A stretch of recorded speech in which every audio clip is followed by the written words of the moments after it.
Hi there, everybody. This is Lee. And this is again about the Dakota Access Pipeline. I've spoken about the banks that support and fund this pipeline, Energy Transfer Partners, and what they are building and constructing on sovereign Sioux land over the protest of the Sioux Nation. Now this is about the law enforcement agencies who are also supporting that pipeline, violating, abusing, taking advantage of the Interstate Compact, which was signed into agreement by President Bill Clinton, stating that there are situations in which it's necessary for law enforcement from other jurisdictions to respond to natural disasters and emergencies. And so people are saying that this does not fit such an emergency. The protection of a corporation who has actually decided to flout federal authority, including the Army Corps of Engineers, and continue building and constructing a pipeline when the Army Corps of Engineers said that the pipeline needed to stop until there was time to reassess the situation.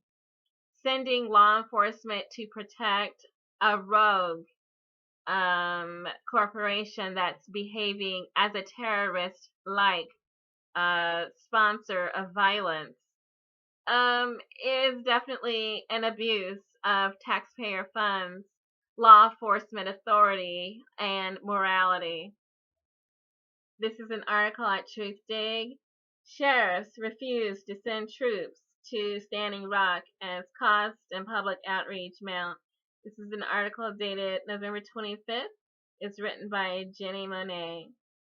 And so now, apparently, according to this article, agents with the U.S. Customs and Border Protection Agency will be the latest who will be assisting the Morton County Sheriff Department deputies to guard Dakota Access Pipeline construction as it prepares to drill underneath the Missouri River, again, contrary to orders by the U.S. Army Corps of Engineers.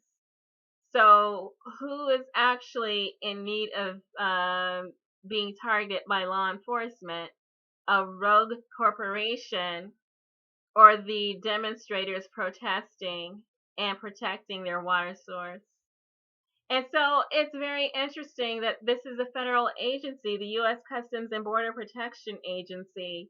What does that have to do with Dakota Access Pipeline? It's a clear misuse of resources, law enforcement resources. That's not their job. Border agency is supposed to protect the border, to protect the integrity of the border, not to protect the construction of a pipeline. This is a federal agency. This is under Barack Obama's authority. People are saying, well, Barack Obama cannot address state government, although he does have the power to declare Standing Rock a national monument.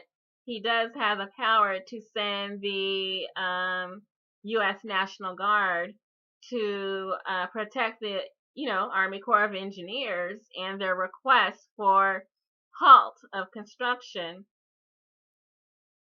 And then the U.S. government, Barack Obama has the power to authorize U.S. Customs and Border Protection Agency to protect a pipeline, apparently. This is inappropriate. It doesn't make sense, and it's strange and not kind of sketchy, I would say. But they've had to do that because sheriff's agencies from out of state have been declining to participate in this interstate compact with the Morton County Sheriff's Department in North Dakota. And so there have been severe confrontations. It's escalated. Police sprayed water on hundreds of people in 26-degree temperatures, which was freezing, and fired concussion grenades. They used sound cannons, pepper spray, mace, tear gas. And that there was one person, one activist, who may face amputation of her arm due to the escalation of the violence. And that there have been 528 arrests as of this past Monday, and that there is a toll on the local law enforcement agencies. The costs have reached $15 million. The courts are taxed. The jail is burdened. 34 local law enforcement officers are stressed. And so, how do we think the protesters, protectors feel?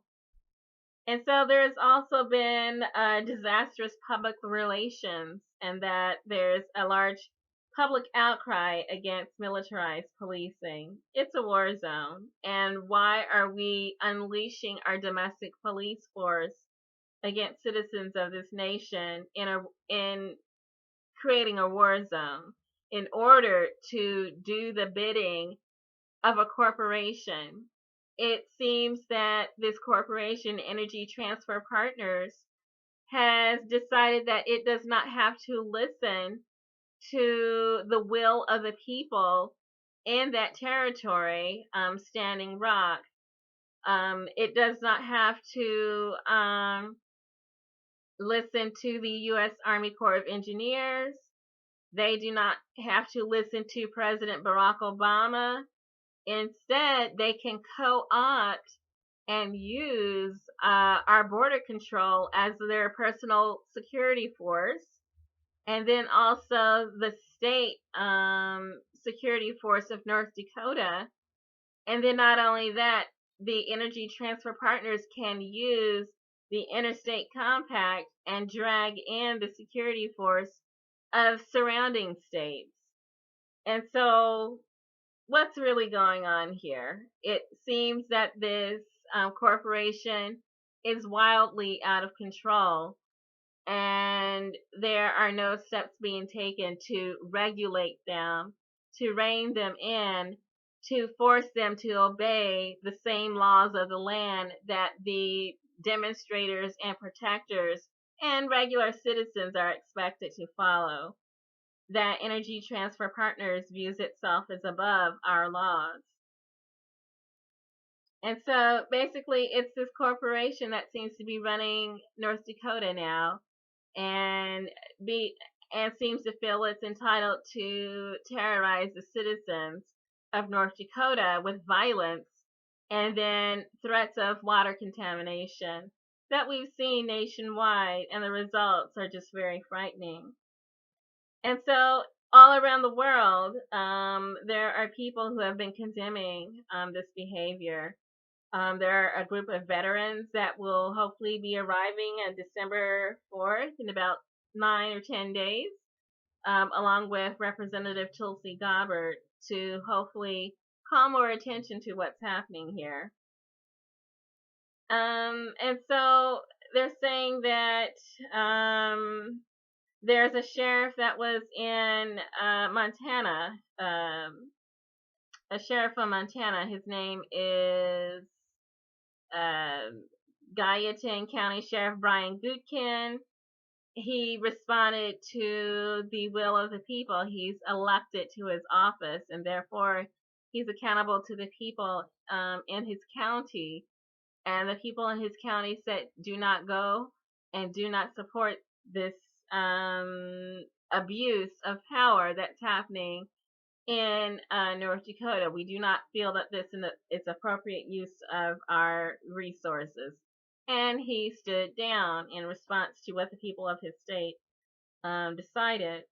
And then another sheriff, Dave Mahoney from Wisconsin, Dane County, also responded to public pressure, not only from the people of Wisconsin, but also from fellow politicians in that state. They stood by Morton County officers for 1 week and then pulled out and refused to return.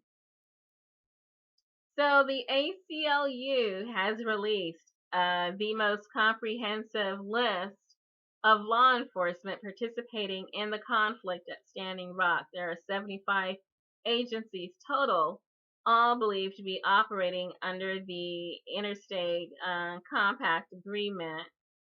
And so I'll post a link to that in the description so you can see who's participating. For sure, Donald Trump's Vice President, Mike Pence, sent police. And then John Kasich of Ohio sent police. So, again, there's just a lot going on. Besides the banks, we also want to know who the law enforcement agencies are.